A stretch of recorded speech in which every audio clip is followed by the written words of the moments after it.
जिसका नाम है द थ्री स्टूडेंट्स। ये एक ऑर्फनेज में रहने वाले थ्री इडियट्स की बहुत ही फनी और साथ ही दिल को छू देने वाली स्टोरी भी है। और इसको देखकर आपको बचपन में देखे हुए टॉम एंड जेरी शोज की याद तो जरूर आएगी।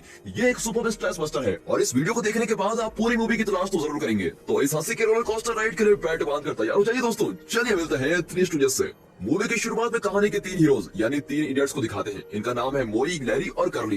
तीनों एक से बढ़कर एक स्टूपिड है और इस मूवी के तीन एपिसोड्स भी हैं। पहले एपिसोड्स में सिस्टर्स ऑफ मर्सी नाम के एक ऑर्फनेज को दिखाते हैं जहां बच्चे जॉली मूड में मस्त खेल रहे होते हैं और तब एक नन आती है जो बिल्कुल लेडी कपर सिंह लगती है। इसका नाम है सिस्टर मैरी। वो बच्चों को डांटती है और कहती है कि अंदर जाकर पढ़ाई करो, लेकिन बच्चे भी कुछ कम नहीं होते और इनोसेंट सा चेहरा लेकर गाना शुरू करते हैं, क्या इतने बुरे हैं हम। लेकिन सिस्टर इनका ड्रामा खूब जानती है और कहती है, बेटा ओवर एक्टिंग बंद करो और अंदर जाकर पढ़ाई करो। जिस स्कूल में तुम पढ़ते हो ना उसके प्रिंसिपल की भी प्रिंसिपल हूँ मैं। बच्चों के बाद जब सिस्टर अंदर जाती है तो एक औरत तेजी से आती है और अंदर से कोई एक बड़ा सा बैग दरवाजे पर फेंक जाता है और बैग को हिलता हुआ देखकर सिस्टर उसको खोलती है तो अंदर से एक छोटा सा हाथ उसे पंच मारता है और सिस्टर मैरी रिवर्स गियर में पीछे की ओर जाकर गिरती है। इतने में दूसरी नन भी वहाँ जाती है। वे देखते हैं कि बैग के अंदर तीन बच्चे हैं, एक बिल्कुल टकला होता है, दूसरा आधा टकला और तीसरा को तो मशरूम कट किया होता है। तीनों को देखकर नन्स मदर सुपीरियर को बुलाते हैं और कहती है कि ये तीनों आसमान से उतरे हुए एंजल सकते हैं, इनकी देखभाल मैं करूंगी। नहीं नहीं नहीं मैं करूंगी। तब तक तीसरी कहती है, नहीं नहीं मैं ही करूंगी। और इनके बीच कॉम्पिटिशन शुरू हो जाता है कि इन बच्चों को कौन पालेगा।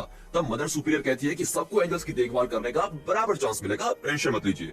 अब 10 साल बाद दिखाते हैं कि वही नन्स इनकी देखभाल न करने के बहाने ढूंढ रही होती है और मदर सुपीरियर उन्हें डांटती है कि बिना टाइम वेस्ट किए उन तीनों एंजल्स को लंच के लिए यहाँ लाओ। वे एक दूसरे का मुंह ताकने लगती है। एक नन कहती है कि अभी अभी मेरा टूटा हुआ हाथ ठीक हुआ है और दूसरी कहती है कि मदर मेरा हाथ अभी टूटा नहीं है और मैं तुड़वाना भी नहीं चाहती हूँ, प्लीज हमें छोड़ दीजिए। अब इन्हें डरता हुआ देखकर मदर सुपीरियर सिस्टर मैरी को बुलाती है, लेकिन नन कहती है कि सिस्टर मैरी के दांत में बहुत तेज दर्द है और वो अंदर लेटी हुई है। अब थ्री इडियट्स को दिखाते हैं जो किसी का मुंह खोलकर अंदर झांक रहे होते हैं। मशरूम कट वाले यानी जिम कैरी का नाम है मोई, आधे टकले का नाम लैरी और पूरे टकले का नाम है कर्ली। एक्चुअली तीनों सिस्टर मैरी का मुंह खोलकर उसके दांत का ट्रीटमेंट कर रहे होते हैं। मोई कहता है सिस्टर का दांत उखाड़ना होगा, कर्ली तुम इन्हें एनेस्थीसिया दो। और कर्ली एक बड़ा हथौड़ा लेकर सिस्टर के सर पर दे मारता है और वो बेहोश हो जाती है। यह है दोस्तों इन एक्सपर्ट्स के एनेस्थीसिया। मोई कहता है फ्रेंड्स अब सिस्टर कोमा में है, मतलब बेहोशी में जा चुके हैं, क्यों ना हम इसके सारे दांत निकाल दे ताकि इनकी जिंदगी में कभी दांत का दर्द न हो। लेकिन उस अनहोनी से पहले वहाँ एक नन आ जाती है। एक सेकंड में वो टेबल को उलट देते हैं और सिस्टर मैरी को छुपा देते हैं। अब नन देखती है कि एक इडियट पेंटिंग कर रहा है, एक वायलिन बजा रहा है और एक होमवर्क कर रहा होता है और तीनों को इस तरह अच्छे बच्चे के फेस में देखकर नन उन्हें लंच के लिए बुलाती है। लेकिन वो मन ही मन डर रही होती है कि लंच में ये लोग पता नहीं क्या नाटक करने वाले हैं। इसलिए ऑर्फनेज में हर पल तीनों शैतानों का मेला लगा होता है और सब इनके नाम से डरने लगते हैं। तब एक नन भागती भी आती है और कहती है बहुत दिनों बाद एक कपल हमारे ऑर्फनेज में किसी को अडॉप्ट करने आए हैं। तब नन मास्टर प्लान बनाती है कि वे तीनों इडियट्स के अलावा बाकी बच्चों को छुपा देंगी और जो भी कपल आएगा वो इन तीनों बच्चों में से किसी को अडॉप्ट करेगा। और हम तो चाहते हैं कि तीनों को अडॉप्ट कर ले और अगर एक भी जाएगा तो कम से कम एक शैतान तो कम हो गई। फिर कुछ देर में मिस्टर एंड मिसेस हार्टर आते हैं और तीनों इडियट्स को बुलाया जाता है। तीनों बहुत ही शो ऑफ करते हुए आते हैं, जैसे कुंफू, कराटे, डांस वगैरह सब करने लगते हैं। अब अपने मास्टर प्लान में नन एक छोटे बच्चे को छुपाना भूल गई थी। अब वो बच्चा आकर पूछता है सिस्टर मुझे दूध चाहिए। इस बच्चे का नाम है टेडी। नन्स घबराती है कि ये छोटा पैकेट कहाँ से निकल गया, मैंने तो सब कुछ छुपा दिया था। फिर मिसेस हार्टर उसके बारे में पूछती है तो वे बताते हैं कि एक न्यू एंट्री है। अब चारों को लाइन में खड़ा किया जाता है और वो मोई को सेलेक्ट करते हैं। चलो शुक्र है कि एक शैतान तो कम हुआ, ये सोचकर वो मोई को उस कपल के साथ भेज देते हैं। मोई अपने फ्रेंड से अलग होकर बहुत ही दुखी होता है और तो मिसेस हार्टर कहती है मदर सुपीरियर ने बताया कि आज तुम्हारा बर्थडे है तो बताओ तुम्हें क्या गिफ्ट चाहिए मेरे बच्चे। अब मोई उसके कान में कहता है कि नहीं मम्मी जी मुझे अपने फ्रेंड से अलग नहीं रहना है और प्लीज क्या आप मुझे उनके पास भेज सकती है। मिस्टर एंड मिसेस हार्टर शॉक होकर उसे वापस ऑर्फनेज में लेके आते हैं और उसके बदले में उस छोटे लड़के टेडी को अडॉप्ट कर लेते हैं। यहाँ भी एक्सचेंज हो रहा है बताओ। तब लैरी और कर्ली पूछते हैं तुम वापस क्यों आ गए। मोई कहता है कि एक बंदर अकेला क्या करता, रहेंगे तो तीनों साथ में और मरेंगे तो भी साथ में, वरना अकेला कोई नहीं रहेगा। अब 25 साल बाद वही सिस्टर मैरी चिल्लाती है कि मेरे तो 12 बज गए लेकिन अब तक उन तीनों निकम्मों ने बैल क्यों नहीं बजाया। एक्चुअली 25 साल बाद भी ये तीनों 30 मार खान इसी ऑर्फनेज में रह रहे हैं। ऑर्फन बनकर नहीं बल्कि मेंटेनेंस वर्कर्स बनकर रह रहे हैं। अब एक नन बताती है कि तीनों अंदर मन लगाकर अपना काम कर रहे हैं। अब काम करने की आवाज भी आ रही है लेकिन सिस्टर मैरी को शक होता है और वो अंदर जाकर देखती है। टेप रिकॉर्डर पर काम करने जैसी आवाजें प्ले करके तीनों गहरी नींद में सो रहे होते हैं। अच्छा तो इनमें इतनी अकल आ भी गई। ये सोचकर सिस्टर उनके पलंग का पैर तोड़ देती है और तीनों धड़ करके नीचे गिरते हैं। फिर कर्ली बाइनोकुलर को उल्टा पकड़कर देखता है तो पास में खड़ी हुई सिस्टर बहुत दूर दिखाई देती है और जोर से चिल्लाता है कि लैरी ब्रो वो नन भूतनी बहुत दूर खड़ी हुई है, उसके आने से पहले हम थोड़ी देर और सो सकते हैं। अब बाइनोकुलर निकालकर वो सिस्टर पास में देखते हैं और सॉरी कहने लगते हैं। सिस्टर ने डांटती है कि 5 मिनट में बैल रेडी हो जानी चाहिए। ओके ठीक है मेरी माँ, ये कहकर तीनों बाहर आ जाते हैं। और फिर मोई, लैरी और करली बाहर एक लैडर लगाते हैं। करली तुम जाकर लकड़ी काटने की मशीन लाओ। अब ये कहकर वो करली को भेज देते हैं और वो चला भी जाता है। मोई और लैरी अपनी बेवकूफी का डेमो देने के लिए तैयार हो रहे होते हैं। तब ऑर्फनेज से मदर सुपीरियर से मिलने चर्च के फादर आते हैं। वो मदर सुपीरियर से कुछ कहते हैं जिससे सभी शौक हो जाते हैं। वे कहते हैं कि ये बात सबसे पहले 3 इडियट्स को बतानी पड़ेगी। इतने में करली लकड़ी काटने की मशीन लेके आता है, लेकिन उसको ऑन करके लाता है। ब्लेड को ऑफ करने के बजाय वो उसको पीछे बांधकर लैडर पर चढ़ने लगता है और चढ़ते चढ़ते नीचे मशीन एक एक करके सीढ़ी को काट रही होती है। देख लिया इनका बेवकूफी का डेमो। क्या जिंदगी में इस तरह का डेमो आपने कभी लाइव देखा है या फिर खुद ऐसा किया होगा? अगर हाँ तो वो फनी मोमेंट्स कमेंट सेक्शन में जरूर बताइएगा, हम आपका इंतजार कर रहे हैं। अब उसके बाद करली ऊपर पहुंच जाता है और ब्लेड को मोए के मुंह पर चलाने वाला होता है। बेवकूफ बंदर कहीं कि मेरी नाक ही कट गई होती। अब ये कहकर मोए गुस्से में बड़ा सा हथौड़ा करली पर चला देता है। करली तो बच जाता है, लेकिन हथौड़े का भारी लोहा नीचे एक बकेट में गिर जाता है। अब आवाज को सुनकर मैरी आकर पूछती है कि ऊपर हो क्या रहा है। तब लैरी बेल पर लिखी हुई वार्निंग देखता है। उस पर लिखा होता है कि डू नॉट रिमूव इट। लेकिन इस बेवकूफ को तो देखो, ये कहता है कि यार इसमें तो डू नॉट रिमूव करके लिखा हुआ है। लगता है सिस्टर मैरी ने अंदर डोनट छुपा कर रखे हुए हैं। अब ये कहकर वो बैल का पिन निकाल देता है। बैल फिसल कर सीधे मैरी के सर पर लैंड होती है। अब वो डर जाते हैं कि कहीं उन्होंने सिस्टर मैरी को मार तो नहीं डाला। सिस्टर को बचाने के लिए वो लैडर से नीचे उतरते हैं, लेकिन लैडर की लकड़ियां तो करली की मशीन ने काट दी थी। अब मोई और लैरी सीधे सिस्टर पर जा गिरते हैं। करली जो अपना एक्सपर्ट इडियट है वो भी टूटे हुए लैडर के साथ ऊपर गिर जाता है। सिस्टर मैरी जरा होश में आई थी कि तीनों ने फिर से उसको बेहोश कर दिया होता है। लैरी कहता है डरो मत मित्रों, इस बाल्टी का पानी सिस्टर के ऊपर डालो, तब उन्हें होश आ जाएगा। और उसी बकेट में हथौड़ा भी गिरा था और ये महाशय लोहे के साथ सिस्टर पर पानी डाल देते हैं। टंग साउंड के साथ लोहा सिस्टर के ऊपर गिरता है और उनका बचा हुआ थोड़ा सा होश में उठ जाता है। अब तीनों को यकीन हो जाता है कि इन्होंने सिस्टर का खून कर ही दिया है और वो एक गाड़ी में तेजी से वहां से भागकर जाते हैं। तब फादर उस बिल्डिंग को बचाने के लिए एक बोर्ड लगा रहे होते हैं। इनकी गाड़ी सीधे उनके लैडर को धक्का मारकर गिरा देती है और फादर लैडर के साथ नंस के ऊपर गिर जाते हैं। उन्हें नंस पर पड़ा हुआ देखकर ये तीनों इडियट्स रुक जाते हैं और गुस्से में फादर को खूब मारते हैं। तुम्हारी इतनी हिम्मत कैसे हुई कि तुम नंस को छेड़ो हैं? वे बेचारे फादर के बाल भी उखाड़ लेते हैं और डांटते हैं कि नन के साथ ऐसे टीजिंग कर रहे हो। फिर आखिर में करली फादर को स्प्रिंग बेड समझकर उसके ऊपर उछल कूद करने लगता है। मदर सुपीरियर शॉक होकर कहती है बेवकूफों, ये फादर है और जरूरी काम से यहाँ आए थे। अब ये लोग सोचते हैं कि फादर इनको अडॉप्ट करने आए हैं और तुरंत बच्चों की तरह ड्रेस बदल कर आ जाते हैं। फिर बच्चों की आवाज में कहते हैं अंकल अंकल, हम नर्सरी टाइम सुनाए आपको। फिर फादर गुस्से में आकर इन्हें एक शॉट में तीनों के गाल लाल कर देते हैं। फिर मदर सुपीरियर से कहते हैं कि वो ऑर्फनेज के सारे बच्चों को बता दे। मदर सुपीरियर सभी को बुलाकर ये बताती है कि अब इस ऑर्फनेज को चलाने के लिए चर्च के पास पैसे नहीं है, इसीलिए चर्च इस जगह को बेचने वाला है और यहाँ के बच्चों को अलग अलग ऑर्फनेज में भेजा जाएगा। ऊपर से बीमार बच्ची चिल्लाती है कि मैं तो यहाँ से कहीं नहीं जाऊंगी। अब 3 इडियट्स भी कहते हैं कि ये हमारी जगह है, हम इसको नहीं छोड़ेंगे। फिर फादर बताते हैं कि अगर तुम यहाँ से नहीं जाना चाहते हो तो तुम्हें 1 महीने के अंदर $8,30,000 का इंतजाम करना होगा। तब तीनों कसम खाते हैं कि हाँ हम इंतजाम कर देंगे, हम आराम से ला देंगे $8,30,000। अब ये सुनकर सारे बच्चे बहुत ही खुश हो जाते हैं। नर्स भी बहुत ही खुश हो जाती है कि हमें भी तुम्हारे बाहर जाने का इंतजार था। फिर बच्चे इन तीनों को वहाँ से विदा करते हैं। एक नर्स मदर सुपीरियर से कहती है कि ये लोग अपनी उम्र भी नहीं जानते, मुझे तो डर लग रहा है कि पता नहीं बाहर जाकर ये क्या करेंगे, कहीं तमाशा ना कर दे। फिर मदर सुपीरियर कहती है कि मुझे भी यही डर लग रहा है, लेकिन और कोई रास्ता भी तो नहीं है। अब विदाई की रस्म पूरी करके ये लोग एक साइकिल में निकलते हैं। ये साइकिल इन्होंने खुद ही डिजाइन की है ताकि तीनों कहीं बिछड़ न जाए। इडियट्स ही सही, पर इनकी दोस्ती और प्यार की दाद देनी पड़ेगी, है ना? मोई के हाथ में एक हुक होता है, पीछे एक ट्रक आ रहा होता है। मोई करली से पूछता है क्या उसने रस्सी ठीक से बांध दी? हाँ मोई सब ठीक से बांध दिया है। अब मोई तेजी से आगे जाते हुए ट्रक पर अपना हुक फंसा देता है। फिर पूछता है तुमने रस्सी फ्रंट व्हील से बांधी है ना? अब करली टेंशन होकर कहता है फ्रंट ही क्यों, बैक व्हील ने कोई पाप किया क्या? मैंने तो बैक व्हील पे बांधी है। अब मोई चिल्लाता है कि ओ गई भैंस पानी में करली। फिर क्या तीनों करली के साथ गिर जाते हैं और ट्रक उनको घसीटता हुआ चला जाता है। और इसी के साथ दोस्तों यहाँ पर पहला एपिसोड खत्म होता है। अब आता है second episode, the banana split. City में लिडिया और मैक नाम की जोड़ी को दिखाते हैं। लिडिया की शादी हो चुकी है, लेकिन मैक के साथ उसका अफेयर है। लिडिया का पति बहुत ही अमीर है और ये दोनों प्लान करते हैं कि लिडिया के पति को मारकर ये दोनों उसके पैसों से जिंदगी भर मजे लूटेंगे। तब बाहर कोई बाजा बजा रहा होता है। ये लोग बाहर आकर देखते हैं तो सड़क पर 3 इडियट्स बोर्ड लगाकर ढिंढोरा पीट रहे होते हैं कि हम कोई भी काम करने को तैयार हैं, बदले में हमें सिर्फ $8,30,000 चाहिए। इन एक्सपर्ट्स ने बोर्ड पर वर्क की स्पेलिंग भी गलत लिखी होती है और आते जाते लोग इनका बहुत ही तमाशा बना रहे होते हैं। तो लिडिया डिसाइड करती है कि हमारे प्लान के लिए तीनों स्टूपिड्स बहुत ही बेहतरीन रहेंगे। इन 3 इडियट्स में तिनके जितना समझदार है मोई। वो कहता है कि हमें सिटी में कदम रखते हुए 3 दिन हो गए हैं और अब सिर्फ 27 दिन ही बचे हैं। ढिंढोरा पीटने से कुछ नहीं होगा दोस्तों, हमें अलग अलग जाकर काम ढूंढना होगा। यस बॉस, ये कहकर वो तीनों दिशाओं में निकल जाते हैं। लैरी अपना बोर्ड लेकर चलने लगता है। तब वो एक दुकान को देखता है जहाँ धनुष और तीर बेचा जाता है। अब एक धनुष को उठाकर वो ऊपर तीर छोड़ता है। फिर बहुत देर आसमान को देखता है, तीर पता नहीं कहाँ चला गया। फिर कुछ देर बाद तीनों फिर उसी जगह पर लौट आते हैं। वे धूप में चलकर थक जाते हैं और एक को भी काम नहीं मिलता। तब लिडिया आकर कहती है कि मैं तुम्हें एक ही पेमेंट में $8,30,000 दे दूंगी, लेकिन तुम्हें मेरे पति का खून करना होगा। बोलो डील और नो डील। ये सुनकर ये लोग शौक में हो जाते हैं कि पति को मारने के इतने सारे पैसे, लेकिन तुम्हारा पति कहाँ है? तब मैक आकर खुद को लिडिया का पति बताता है। वे पूछते हैं लेकिन तुम्हारी पत्नी तुम्हारा खून क्यों करवा रही है? मैक बताता है कि मैं एक हार्ट पेशेंट हूँ और कुछ ही दिनों में मर जाऊंगा। तड़प तड़प कर मरने से तो अच्छा है कि मैं तुम्हारे हाथों बिना दर्द के मर जाऊँ। फिर मेरी पूरी प्रॉपर्टी मेरी पत्नी की हो जाएगी और वो तुम्हें तुम्हारा हिस्सा भी दे देगी। प्लीज मुझ पर इतनी सी दया कर दो मेरे दोस्तों, लेकिन मुझे आज मत मारना। कल जब मैं सो जाऊंगा तब मुझे मेरे कमरे में मार देना और ध्यान रहे लाइट्स ऑफ करके मुझे मारना, समझे? इस तरह मैक उन्हें इंस्ट्रक्शन दे रहा होता है। और लिडिया और मैक ने प्लान किया होता है कि रात के अंधेरे में जब लिडिया का पति सो रहा होगा तो इन तीनों को अंदर भेजकर उसका खून करवा देंगे। लेकिन कर्ली सोचता है भाई कब तक हम इंतजार नहीं कर सकते, आज ही ये खत्म करके पैसे लेके जाएंगे।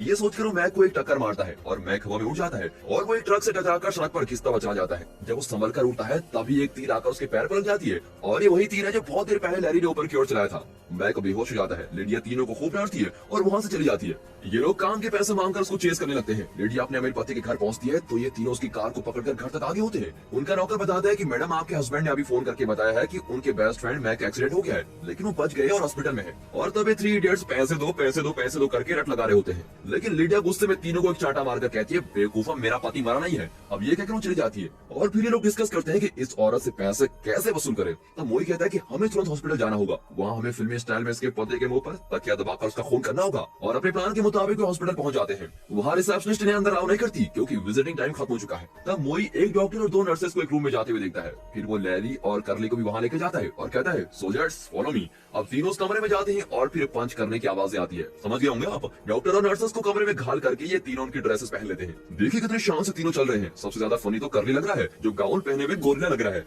अब पूरे हॉस्पिटल में ये लोग खलबली मचा रहे होते हैं। इतने में एक नर्स उनको बुलाकर कहती है कि ये देखिए इस बच्चे को पता नहीं क्या हो गया है, डॉक्टर आप जरा कर इनको देखिए। और पता चलता है कि ये एक न्यूबॉर्न बेबी का वार्ड है। अब न जाने इन बच्चों का क्या हल करेंगे ये लोग बच्चों को उठाते हैं और उनसे सुसु करवाकर गेम खेल रहे होते हैं। सारे बच्चे इन्हें अजीब प्राणियों की तरह देख रहे होते हैं। अब आएगा द बेस्ट सीन। ये देखिए मोई ने अपनी बेग उस बच्चे को पहना रखी है और इनका फुल फन चल रहा होता है कि अचानक नर्स आ जाती है और इन पर चिल्लाती है कि क्या कर रहे हो। और ये लोग नर्स पर बच्चों की नैपकिंस का ढेर फेंक कर वहाँ से भाग जाते हैं। फिर जल्दी से ड्रेस चेंज करके हर रूम को चेक करते हैं। एक रूम में मैक होता है जो पूरी तरह बैंडेज में पार्सल की तरह लेटा हुआ है। लैरी कर्ली जल्दी से इसका खून करके उस औरत से पैसे लेने हैं। फिर तुरंत हमें और फ्रेंड भी पहुंचना है। अब ये कहकर मोई मुड़कर देखता है तो लैरी और कर्ली टीवी देख रहे होते हैं। खून करने आए थे और टीवी पर जू प्रोग्राम देख रहे हैं। वाह क्या बात है। इतने में मैक इनको देख लेता है और डर के मारे कछुए की तरह बैंडेज के अंदर चला जाता है। फिर ये लोग उसको छुपते हुए भी देख लेते हैं। कोई टेंशन नहीं है लैरी, तुम जल्दी से अपना वेपन निकालो। अब इनका वेपन होता है दिवाली का बड़ा सा बम। मोई इसको जलाकर बैंडेज के अंदर डाल देता है। फिर क्या वो अंदर फटता है और मैक का मुंह जलकर बाहर निकलता है। बेचारा दर्द और जलन के मारे वो बचाव बचाव करके चिल्लाता है। तब रिसेप्शनिस्ट सिक्योरिटी को ले आती है। अब उनसे बचकर तीनों यहाँ भागने लगते हैं और आखिर में लॉन्ड्री रूम में छुप जाते हैं। अब अंदर आते हुए सिक्योरिटी को मोई ब्लॉक करता है और वो स्ट्रेचर के साथ जाकर दीवार से टकरा जाता है और उसको बेहोश देखकर तीनों डर जाते हैं। मोई कहता है कि इस सिक्योरिटी को किसी तरह बचाना होगा। कर्ली वहाँ रखे 2 आयरन बॉक्स को लाकर मोई को देता है। मैंने शिवाजी द बॉस फिल्म में देखा था कि हीरो को इसका शौक देकर बचाते हैं। मोई कहता है वाह कर्ली तुम तो बड़े होशियार निकले, डबिंग फिल्म में कब से देखने लगे। अब ये कहकर वो दोनों आयरन बॉक्सेस को शॉक देने की मशीन समझकर सिक्योरिटी की छाती पर रख देता है। बेचारा सिक्योरिटी जलन के मारे चिल्लाने लगता है। तीनों वहाँ से भागकर टेरेस पर पहुंच जाते हैं। फिर टेरेस से छलांग मारकर नीचे सड़क पर एक आदमी को लैंड करते हैं और वो इनको देखकर कहता है अरे मोई लैरी और कर्ली बचपन में तुम जैसे थे अभी वैसे हो यार। और ये लोग सोचने पड़ जाते हैं कि ये है कौन। तब वो बताता है कि अरे मेरे सीनियर्स मैं हूँ टेडी जिसे उस कपल ने मोई के बदले अडॉप्ट कर लिया था। अरे वाह छोटे पैकेट तुम तो बहुत बड़े हो गए हो। हाँ बोलो मेरी शादी भी हो गई है और हाल ही में मेरी मॉम में चल बसी। चलो आप तीनों मेरे घर चलो। तभी बताते हैं कि और फ्रेंच वाली जगह बिकने वाली है और उसे बचाने के लिए $8,30,000 की जरूरत है। डैडी कहता है कि उसके लिए बड़ी रकम नहीं है और वो उनकी मदद कर लेगा। पर इसके पास से मोई के ईगो को ठेस लगती है और वो कहता है कि नहीं हम खुद ही पैसे जुटा लेंगे। डैडी उनकी फोटो लेना चाहता है और वे अलग ही किस्म का फनी पोज देते हैं। अब फोटो क्लिक करने के बाद डैडी चला जाता है। तब लैरी और कर्ली मोई से कहता है कि अगर वो पैसे देना चाहता है तो इसमें गलत क्या है, हम ले लेते हैं ना। मोई कहता है कि वो हमसे कितना छोटा है यार और मैं उससे पैसे कैसे ले सकता हूँ, मैं कभी भी नहीं लूंगा। ऊपर से वो बचपन से मुझे अच्छा नहीं लगता है। तुम दोनों हिम्मत मत हारो यार, हम पैसे कर लेंगे, कहीं ना कहीं से कर ही लेंगे। अब ये कहकर वो पॉकेट से कुछ पैसे निकालता है। ये $30 और फ्रेंच की सिस्टर्स हमको दिए थे, हम क्यों ना एक काम करें, इन्हें खेती में इन्वेस्ट करते हैं और खूब सारे पैसे कमाएंगे। चलो दोस्तों। और ये कहकर वो खेती को बदनाम करने के लिए निकल पड़ते हैं। डैडी की फोटो को देखकर अपने बचपन की यादों में खो जाता है। अब मूवी का सबसे बड़ा सस्पेंस खुलता है और लिडिया वहाँ आती है। लिडिया टैडी की वाइफ है और वो टैडी को मारकर उसकी प्रॉपर्टी पर कब्जा करना चाहती है। टैडी अपने दोस्तों की फोटोज को दिखाता है तो उसका तो गला ही सूख जाता है और कहता है कि ये मेरे बचपन के दोस्त हैं, हम सब ऑर्फनेज में साथ में थे और मैं इनको अपने घर में इनवाइट करना चाहता हूँ, तुम क्या कहती हो। लिडिया घबराती है लेकिन फिर भी हाँ कर देती है। अब ये 3 इडियट्स अपने सारे पैसों से बहुत सारी फिश खरीदते हैं। फिर उनको एक गोल्फ कोर्स में लेकर जाते हैं और बीज की तरह जमीन पर बिछा देते हैं, ऊपर से उन पर पानी भी डालते हैं। इनका आइडिया है कि ऐसे करने से फिश के पौधे उगेंगे और उनमें से कई सारी मछलियां निकलेंगी। देख लिया इनकी बेवकूफी को, ये लोग दुनिया के बेस्ट बेवकूफ नहीं तो और क्या है। तब ग्राउंड का ओनर आता है तो वे अपना ब्रिलियंट आइडिया उसको बताते हैं और ये सुनकर ओनर का सर चकराने लगता है और वो बेचारा पुलिस को बुला देता है। अब पुलिस को देखकर ये लोग सब कुछ वहीं छोड़कर भाग जाते हैं। फिर वो एक जगह पहुंचते हैं जहाँ एक दरवाजा होता है, पुलिस वहाँ भी पहुंच जाती है। तब मोई और लैरी कर्ली को उठाकर उसका सर दरवाजे पर पीटते हैं और इस तरह दरवाजा खुल जाता है और वे अंदर भी चले जाते हैं। वहाँ हर तरफ फ्लैश लाइट्स होती है लेकिन ये लोग अपनी लड़ाई में मस्त होते हैं। लड़ाई बहुत बहुत ही सीरियस हो जाती है और लैरी कहता है कि मोई, तुम्हारा बकवास आइडिया सुनकर हम सब यहाँ फंस गए हैं। अगर टेडी की मदद ले लेते हैं तो ऐसा कभी भी नहीं होता। आपसे हम तुम्हारी बात नहीं मानेंगे, हम जा रहे हैं। और ये कहकर लैरी और कर्ली वहाँ से चले जाते हैं। अब मोई अकेला और उदास बैठा होता है।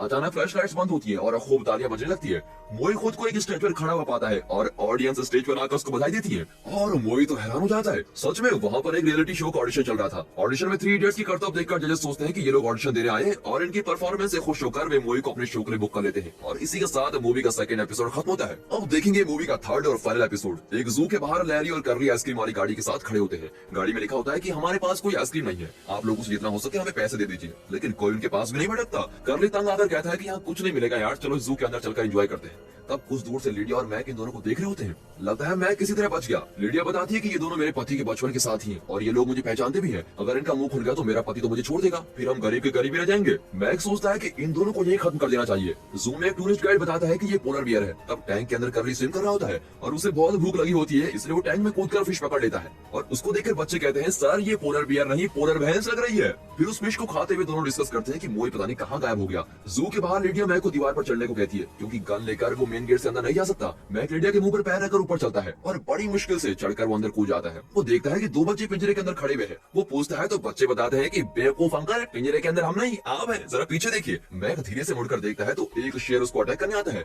जल्दबाजी में वो शेर के पिंजरे में कूद गया था, लेकिन शेर को चेन से बांधा हुआ है, इसलिए वो मैक की जान बच जाती है। लैरी और कर्ली डॉल्फिन के पूल के पास बैठकर आराम से पीनट्स खा रहे होते हैं। तब एक डॉल्फिन आती है और कहते हैं, लो भाई तुम भी खा लो। और कर्ली पीनट्स उसकी तरफ फेंकता है, लेकिन एक पीनट डॉल्फिन की नाक में फंस जाता है और वो बेचारी सांस भी नहीं ले पाती। अब उसको बचाने के लिए कर्ली नाक पकड़कर पानी में कूद जाता है और डॉल्फिन को पकड़कर दबाने लगता है। डॉल्फिन अपना पूरा एफर्ट लगाकर हवा में निकलती है। तब पीनट फोर्स के साथ बाहर निकलता है और सीधे शेर की बैक साइड पर लगता है और गुस्से में शेर चेन तोड़ देता है और मैक का बुरा हाल कर देता है। लैरी और कर्ली मोई को बहुत मिस करते हैं। उसे ढूंढने के लिए वो मिसिंग पोस्टर भी लगाते हैं। लैरी कहता है कि कहीं मोई ऑर्फनेज वापस तो नहीं चला गया। चेक करने के लिए वो दोनों वहाँ जाकर सिस्टर से पूछते हैं तो वो कहती है कि मैं तो मोई को रोज देखती हूँ, वो रियलिटी शो में जाकर बहुत ही फेमस सेलिब्रिटी बन गया है। वो ये भी बताती है कि इस जगह को 2 दिन में बेचा जाएगा, इसलिए हम यहाँ से बच्चों को दूसरी जगह भेज रहे हैं। और बेचारे ये सुनकर बहुत ही दुखी भी होते हैं क्योंकि इन्होंने ऑर्फनेज को बचाने की बड़ी कोशिश की होती है। हालांकि बेवकूफों वाली कोशिशें की थी, लेकिन कोशिश तो की है इन्होंने। तब एक लड़का आकर कहता है कि मर्फ की तबीयत बहुत खराब हो गई है और ये दोनों अंदर जाकर मर्फ को देखते हैं और लैरी उसको हॉस्पिटल ले जाने को कहता है। पर सिस्टर कहती है कि हमारे पास उतने पैसे भी नहीं है, लेकिन मेडिकल इंश्योरेंस तो होगा, उसका इलाज क्यों नहीं किया। तो वहाँ सिस्टर मैरी आकर कहती है कि उसका कारण भी तुम तीनों इडियट्स हो। बचपन से लेकर आज तक तुम लोगों ने हमारा और दूसरों का जो नुकसान किया है उसकी भरपाई में सारा पैसा खर्च हो गया। ऊपर से मेडिकल इंश्योरेंस का प्रीमियम कौन भरेगा। ऑर्फनेज अच्छा खासा चल रहा था, लेकिन सिर्फ तुम तीनों की वजह से आज ये जगह हमारे हाथ से निकलने वाली है। तुम्हारी गलतियों की वजह से बाकी बच्चे अपना घर खोने वाले हैं। और इस तरह से सिस्टर उन्हें बहुत ही बुरा भला कहती है। अब दोनों रियलाइज करते हैं कि इनकी वजह से सबको बहुत ही दुख झेलना पड़ा है। बेचारे मुंह लटकाकर वहाँ से चले जाते हैं और दोबारा सिटी में आ जाते हैं और यहाँ उनके दिन बहुत ही गरीबी में गुजरते हैं। हर रात को गार्बेज के ड्रम में सोते हैं। दुख भरी जिंदगी के बीच एक दिन में देखते हैं कि टीवी पर मोई का एक शो चल रहा है। तब जाकर इन्हें यकीन होता है कि मोई सच में सेलिब्रिटी बन गया है और खुश होकर वो रियलिटी शो के स्टूडियो में चले जाते हैं। वहाँ का एमडी ने देखता है और पहचान लेता है, क्यों बॉयज तुम मर्सी और फ्रेश की लड़की हो ना। तब इन्हें ख्याल आता है कि ये तो वही मिस्टर हार्टर हैं जो बचपन में मोई को अडॉप्ट करके ले गए थे, लेकिन बाद में उसके बदले टैडी को लेकर गए। मिस्टर हार्टर बताते हैं कि पहले हमने मोई को सिलेक्ट जरूर किया था, लेकिन कार में आते वक्त उसने तुम दोनों को भी साथ लेने के लिए कहा। वो तुम दोनों से कभी भी अलग नहीं रहना चाहता था, इसीलिए हमने उसे वापस करके टैडी को अडॉप्ट कर लिया। लैरी और कर्ली बहुत इमोशनल हो जाते हैं कि मोई को उन दोनों से इतना लगाव था। वहाँ में मिस्टर हार्टर की फैमिली फोटो देखते हैं। एक्चुअली ये टैडी के डैड यानी मिस्टर हार्टर का ही स्टूडियो है। अब शॉकिंग बात यह है कि उस फोटो में टैडी के साथ लिडिया और मैक भी होते हैं। यही तो वो औरत है जो अपने हस्बैंड का खून करवाना चाहती थी और यही इसका पति है। तब रिसेप्शनिस्ट बताता है कि वो लिडिया है और टैडी उसका पति है। मैक तो टैडी का दोस्त है। ये लोग शॉक हो जाते हैं कि लिडिया टैडी का खून करवाना चाहती है। वो टैडी को बचाने का फैसला करते हैं और तुरंत भागकर स्टूडियो के अंदर चले जाते हैं जहाँ शूटिंग चल रही होती है। उन्हें देखकर मोई भी दौड़ा चला आता है और उन्हें गले लगा लेता है। फिर वो उन्हें कस के चाटा मार के कहता है कि तुम दोनों मुझे अकेला छोड़कर कहाँ चले गए थे, तुम्हें पता है मुझे कितनी तकलीफें हुई, ऊपर से मैं यहाँ पूरी तरह से फंस गया हूँ। अब इस बात पर तीनों लड़ने लगते हैं। तब शूटिंग स्पॉट पर मोई की को स्टार्स और टेक्नीशियन चिल्लाने लगते हैं क्योंकि वहाँ एक चूहा घुस गया था। अब मोई कहता है कि उसे कुछ मत करो, वो मेरा डिनर है, और ये कहकर चूहे को अपने कोट में डालकर अंदर रख लेता है। तब शो का प्रोड्यूसर बहुत ही खुश होता है कि एक जोकर की जगह अब 3 जोकर मिल गए हैं, अब तो मेरे शो की टीआरपी आसमान छू जाएगी। लेकिन ये तीनों उसको इग्नोर करके चले जाते हैं। तब लैरी पूरी कहानी बताता है और कहता है टैडी की जान को खतरा है, हमें अपने बचपन के दोस्त को किसी भी हालत में बचाना होगा। और ये सुनकर मोई भी उनके साथ चला जाता है। आज टैडी और लिडिया की मैरिज एनिवर्सरी है और उसके घर में शानदार सेलिब्रेशन चल रहा होता है। लिडिया मैक से कहती है कि मैंने टैडी को ड्रग्स लेकर लिटा दिया है। थोड़ी देर में वो उठकर बालकनी में आएगा और नशे की वजह से खुद ही नीचे गिरकर मर जाएगा। ये बिल्कुल एक एक्सीडेंट लगेगा और किसी को शक भी नहीं होगा। अब इनकी बातों के बीच मिस्टर हार्टर आकर मैक्स से पूछते हैं कि तुम्हारे गाल पर क्या हुआ। वो कहता है कि मैंने एक नई बिल्ली खरीदी थी और उसने मेरे गाल पर पंजा मार दिया। इस तरह कुछ भी कहकर वो मिस्टर हार्टर को मैनेज कर रहा होता है। तब दो बच्चे बैलून के लिए लड़ रहे होते हैं। लिडिया जाकर उनका बैलून ले लेती है और हाउसकीपर से कहती है कि इन बच्चों को कुछ बैलून दे दो। इसी बीच छोटे छोटे डॉग से स्केटबोर्ड बांधकर स्केटिंग करते हुए तीनों इडियट्स की एंट्री होती है। स्केटिंग तो इन्हें आती है लेकिन रोकना नहीं आता और सीधे एक सिक्योरिटी से जाकर टकरा जाते हैं। अब उनके पूछने पर तीनों बताते हैं कि टैडी उनका दोस्त है, लेकिन वो इनविटेशन के बिना वहाँ किसी को अलाउ नहीं करते और तीनों को बाहर निकाल देते हैं। तब हाउसकीपर बाहर खड़ी सिक्योरिटी से कहती है कि अगर बलून वाला आए तो उसको अंदर भेज दो और ये बात ये तीनों सुन लेते हैं। अगले सेकंड वो कहीं से बलून लेते हैं और उन्हें अंदर अलाउ किया जाता है। अंदर आते ही सारे बलून से बच्ची को पकड़ा देते हैं। बच्ची धीरे धीरे ऊपर उड़ने लगती है, लेकिन इन लोगों का ध्यान उस पर नहीं जाता। ये आए तो थे टैडी को बचाने, लेकिन देखिए किस तरह दोनों भर भर के खा रहे हैं और पार्टी एंजॉय कर रहे हैं। अब इन्हें देखकर मोई डांटता है कि तुम एक बात बताओ, क्या हम सब यही करने यहाँ आए थे क्या? तब लिडिया इन्हें देख लेती है और सीधे जाकर मैक्स से कहती है कि टैडी को तो बाद में मारेंगे, लेकिन पहले हमें इन तीनों को खत्म करना होगा। ये लोग जरूर हमारा भांडा फोड़ेंगे। इतने में एक बूढ़ी औरत ऊपर उठते हुए बच्चों को देखकर चिल्लाने लगती है। उसे मैं बचाऊंगा कहकर लैरी कहीं से गन ले लेता है। फिर मोई उसको रोकता है कि अगर तुम गन शूट करोगे तो कहीं वो लड़की को न लग जाए और वो हमेशा के लिए ऊपर न चले जाए। फिर गन छीनकर मोई शूट करता है और बच्ची सीधे नीचे रखे हुए एनिवर्सरी केक पर गिर जाती है। अब सिक्योरिटी और मैक इन तीनों को चेस करते हैं। पार्टी में इस तरह बाउंडर उठाकर तीनों घर के अंदर घुस जाते हैं और टैडी को ढूंढने लगते हैं। आखिर में टैडी मिल भी जाता है, पर अब भी वो ड्रग्स के नशे में होता है और ये लोग बताते हैं कि तुम्हारी वाइफ तुम्हें खत्म करना चाहती है, उससे पहले यहाँ से भाग चलो। लेकिन टैडी डांटता है कि मेरी वाइफ के लिए ऐसी बातें मत करो। तभी मैक और लिडिया हाथ में गन लिए वहाँ आते हैं और टैडी जानता है कि ये दोनों उसको मारने आए हैं और उसके दोस्त ठीक ही कह रहे थे। वो बेबस होकर मैक से कहता है कि वहाँ मेरे दोस्त, मेरे पीठ पीछे इस तरह मेरी वाइफ के साथ शर्म नहीं आई तुम्हें? तब वहाँ एक और आदमी गन उठाकर चलाता है। ये और कोई नहीं, मिस्टर हार्टर है। थ्री इडियट्स अब रिलैक्स हो जाते हैं कि चलो अब हमारे और टैडी की जान तो बची जाएगी। अब मिस्टर हार्टर आ गए हैं तो मैक और लिडिया को संभाल लेंगे। लेकिन मिस्टर हार्टर थ्री इडियट्स और टैडी को एक कोने में जाकर खड़े होने को कहते हैं। ये क्या ट्विस्ट पे ट्विस्ट, एक्चुअली लिडिया मैक की गर्लफ्रेंड नहीं बल्कि हार्टर की गर्लफ्रेंड है। हार्टर एक गरीब परिवार से है, पर उसकी किस्मत अच्छी थी कि एक अमीर औरत ने उससे शादी कर ली। दरअसल मिसेस हार्टर ने ही टैडी को एडॉप्ट किया था, लेकिन अपनी पूरी प्रॉपर्टी और बैंक बैलेंस टैडी के नाम करके मिसेस हार्टर चल बसी और इस बात से चिढ़कर हार्टर ने एक मास्टर प्लान बनाया था और मैक की मदद से लिडिया और टैडी की शादी भी करवा दी। उसका प्लान था कि टैडी को खत्म करके वो मैक को भी मार डालेंगे, फिर टैडी की प्रॉपर्टी लेकर वो और लिडिया पूरी लाइफ एंजॉय करेंगे। लेकिन अब ये सब हार्टर के जाल में फंस चुके हैं। लिडिया और हार्टर इन सबको गन पॉइंट पर एक जंगल के बीच ले जाते हैं। इस टेंशन की खड़ी में अचानक कर्ली जोर से हंसने लगता है। अब हार्टर उसको डांटता है कि मैं यहाँ क्या मजाक कह रहा हूँ, ज्यादा स्मार्ट बनने की कोशिश मत करो वरना उड़ा दूंगा। अब कर्ली और भी हंसते हुए कहता है कि मैं कहाँ हंस रहा हूँ, ये अंदर बैठकर गुदगुदी कर रहा है। ऐसा कहकर वो अपने पॉकेट में से मोई का चूहा बाहर निकालता है और लिडिया पर फेंक देता है। अब कार के अंदर हल्ला गुल्ला मच जाता है और कंट्रोल मिस होकर कार नदी में गिर जाती है। कार बहुत नीचे चली जाती है और कार के अंदर सिर्फ थोड़ी सी हवा होती है। सब बड़ी मुश्किल से सांस ले रहे होते हैं। तभी अचानक पानी के अंदर से बबल्स आने लगते हैं और सभी चौंक जाते हैं कि अब करे क्या। तब कर्ली हंसते हुए कहता है सॉरी फ्रेंड्स, वो मेरी गैस थी।